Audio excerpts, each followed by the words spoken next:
13장. 보라, 그때에 하나님의 사람이 여호와의 말씀으로 말미암아 유다에서부터 베델에 이르니 마침 여로보암이 제단 곁에 서서 분향하는지라. 하나님의 사람이 제단을 향하여 여호와의 말씀으로 외쳐 이르되, 제단아, 제단아, 여호와께서 이와 같이 말씀하시기를, 다윗의 집에 요시아라 이름하는 아들을 낳으리니 그가 내 위에 분향하는 산당 제사장을 내 위에서 제물로 바칠 것이요 또 사람의 뼈를 내 위에서 살리리라 하셨느니라 하고, 그날에 그가 징조를 들어 이르되, 이는 여호와께서 말씀하신 징조라. 제단이 갈라지며 그 위에 있는 재가 쏟아지리라 하매, 여로보암 왕이 하나님의 사람이 베델에 있는 제단을 향하여 외쳐 말함을 들을 때에 제단에서 손을 펴며 그를 잡으라 하더라. 그를 향하여 편 손이 말라 다시 거두지 못하며, 하나님의 사람이 여호와의 말씀으로 보인 징조대로 제단이 갈라지며 재가 제단에서 쏟아진지라. 왕이 하나님의 사람에게 말하여 이르되, 청하건대 너는 나를 위하여 내 하나님 여호와께 은혜를 구하여 내 손이 다시 성하게 기도하라. 하나님의 사람이 여호와께 은혜를 구하니 왕의 손이 다시 성하도록 전과 같이 되니라. 왕이 하나님의 사람에게 이르되, 나와 함께 집에 가서 쉬라. 내가 내게 예물을 주리라. 하나님의 사람이 왕께 대답하되, 왕께서 왕의 집 절반을 내게 준다 할지라도 나는 왕과 함께 들어가지도 아니하고 이곳에서는 떡도 먹지 아니하고 물도 마시지 아니하리니, 이는 곧 여호와의 말씀이 내게 명령하여 이르시기를, 떡도 먹지 말며 물도 마시지 말고 왔던 길로 되돌아가지 말라 하셨음이니이다 하고, 이에 다른 길로 가고 자기가 베델에 오던 길로 되돌아가지도 아니하니라. 베델에 한 늙은 선지자가 살더니 그의 아들들이 와서 이날에 하나님의 사람이 베델에서 행한 모든 일을 그에게 말하고, 또 그가 왕에게 하신 말씀도 그들이 그의 아버지에게 말한지라. 그의 아버지가 그들에게 이르되, 그가 어느 길로 가더냐 하니, 그의 아들들이 유다에서부터 온 하나님의 사람의 간 길을 보았음이라. 그가 그의 아들들에게 이르되, 나를 위하여 나귀의 안장을 지우라. 그들이 나귀의 안장을 지우니 그가 타고 하나님의 사람을 뒤따라가서 상수리 나무 아래에 앉은 것을 보고 이르되, 그대가 유다에서 온 하나님의 사람이냐? 대답하되, 그러하다. 그가 그 사람에게 이르되, 나와 함께 집으로 가서 떡을 먹으라. 대답하되, 나는 그대와 함께 돌아가지도 못하겠고 그대와 함께 들어가지도 못하겠으며, 내가 이곳에서 그대와 함께 떡도 먹지 아니하고 물도 마시지 아니하리니, 이는 여호와의 말씀이 내게 이르시기를, 내가 거기서 떡도 먹지 말고 물도 마시지 말며 또 내가 오던 길로 되돌아가지도 말라 하셨음이로다. 그가 그 사람에게 이르되, 나도 그대와 같은 선지자라. 천사가 여호와의 말씀으로 내게 이르기를, 그를 내 집으로 데리고 돌아가서 그에게 떡을 먹이고 물을 마시게 하라 하였느니라 하니, 이는 그 사람을 속임이라. 이에 그 사람이 그와 함께 돌아가서 그의 집에서 떡을 먹으며 물을 마시니라. 그들이 상 앞에 앉아 있을 때에 여호와의 말씀이 그 사람을 데려온 선지자에게 임하니, 그가 유다에서부터 온 하나님의 사람을 향하여 외쳐 이르되, 여호와의 말씀에 내가 여호와의 말씀을 어기며 내 하나님 여호와께서 내게 내리신 명령을 지키지 아니하고 돌아와서 여호와가 너더러 떡도 먹지 말고 물도 마시지 말라 하신 곳에서 떡을 먹고 물을 마셨으니 내 시체가 내 조상들의 묘실에 들어가지 못하리라 하셨느니라 하니라. 그리고 자기가 데리고 온 선지자가 떡을 먹고 물을 마신 후에 그를 위하여 나귀의 안장을 지우니라. 이에 그 사람이 가더니 사자가 길에서 그를 만나 물어 죽이매, 그의 시체가 길에 버림받으니 나귀는 그 곁에 서 있고 사자도 그 시체 곁에 서 있더라. 지나가는 사람들이 길에 버린 시체와 그 시체 곁에 선 사자를 보고 그 늙은 선지자가 사는 성읍에 가서 말한지라. 그 사람을 길에서 데리고 돌아간 선지자가 듣고 말하되, 이는 여호와의 말씀을 어긴 하나님의 사람이로다. 여호와께서 그에게 하신 말씀과 같이 여호와께서 그를 사자에게 넘기심에 사자가 그를 찢어 죽였도다 하고, 이에 그의 아들들에게 말하여 이르되, 나를 위하여 나귀의 안장을 지우라.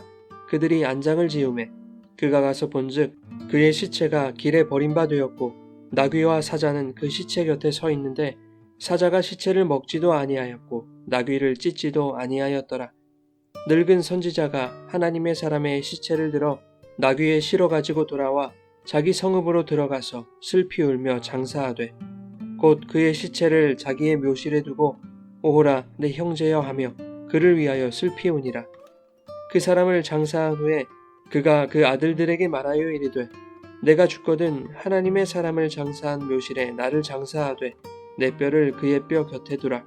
그가 여호와의 말씀으로 베델에 있는 제단을 향하고 또 사마리아 성읍들에 있는 모든 산당을 향하여 외쳐 말한 것이 반드시 이룰 것임이니라. 여로보암이 이 일 후에도 그의 악한 길에서 떠나 돌이키지 아니하고 다시 일반 백성을 산당의 제사장으로 삼되 누구든지 자원하면 그 사람을 산당의 제사장으로 삼았으므로 이 일이 여로보암 집의 죄가 되어 그 집이 땅 위에서 끊어져 멸망하게 되니라.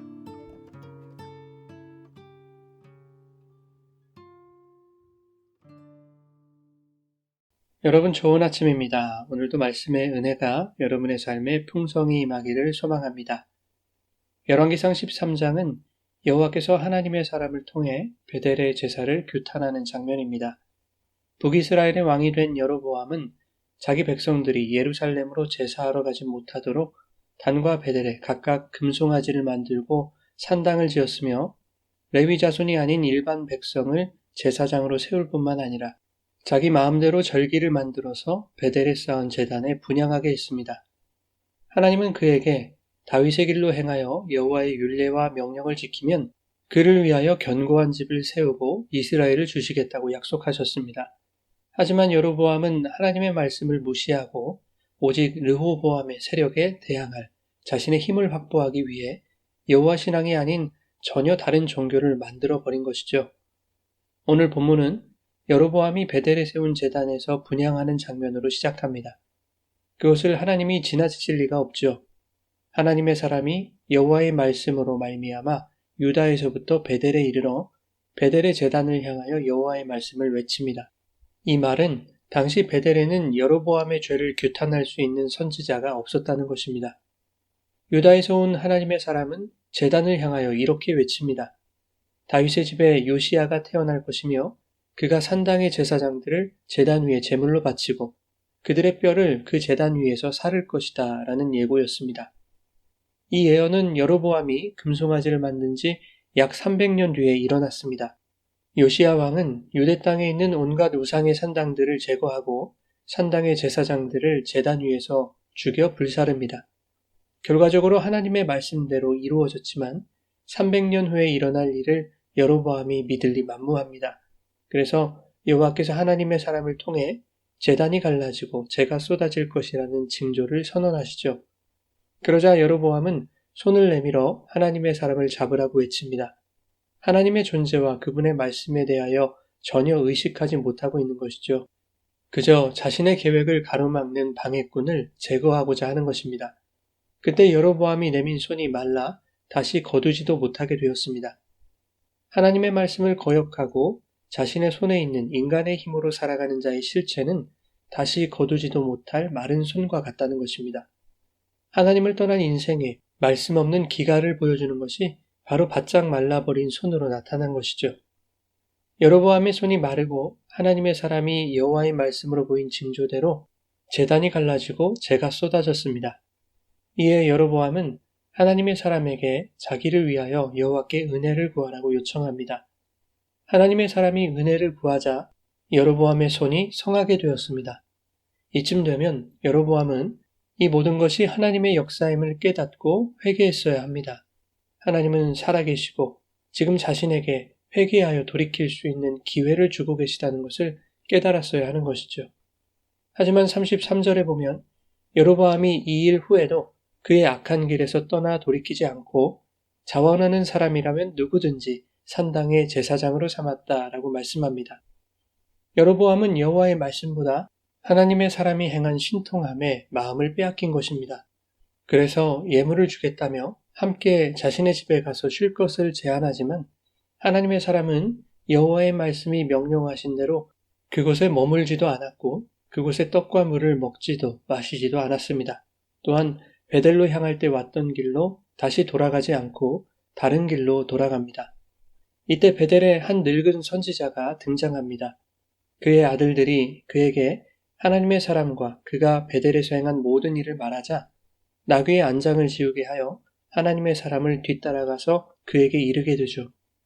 늙은 선지자는 앞서 여로보암과 같이 하나님의 사람에게 함께 집으로 가기를 청합니다. 하나님의 사람은 이번에도 하나님의 말씀이 명령하신 대로 거절하지만 늙은 선지자는 천사가 여호와의 말씀으로 자신에게 이르기를 당신을 집으로 데려가서 떡을 먹이고 물을 마시게 하라고 했다며 그를 속입니다. 이에 마음을 놓은 하나님의 사람은 베델의 늙은 선지자의 집에서 떡을 먹고 물을 마십니다.